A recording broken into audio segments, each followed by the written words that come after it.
دوستو آج کی اردو ڈکشنری میں آپ کے ساتھ شیئر کر رہی ہوں لفظ مفارقت اور دوسرا لفظ ہے بے بہرا۔ شروعات کرتے ہیں لفظ مفارقت سے، جس کا مطلب ہے باہم جدا ہونا، یعنی کسی سے الگ ہونا، ایک دوسرے سے الگ ہونا، بچھڑنا، ہجر، علیحدگی، فراق، جدائی اور فرقت۔ ہندی میں اس کے لیے پرتھکتا، ویوگ جیسے شبد استعمال ہوتے ہیں، انگلش میں سیپریشن۔ مثال میں اس طرح استعمال کریں گے، خدا پیاروں کے بیچ مفارقت نہ پیدا کرے، یعنی جو لو ونس ہیں ان کے بیچ کبھی بھی علیحدگی نہ ہو۔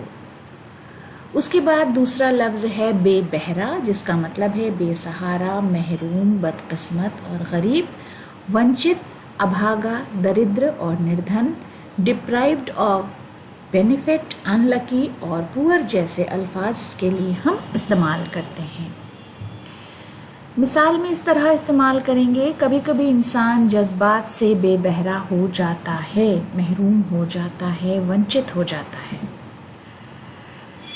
مرزا غالب کا شعر ہے، غالب اپنا یہ عقیدہ ہے بقول ناسق، آپ بے بہرا ہے جو معتقد میر نہیں، یعنی جو میر کو اپنا استاد نہیں مانتا ہے وہ خود ہی بے بہرا ہے۔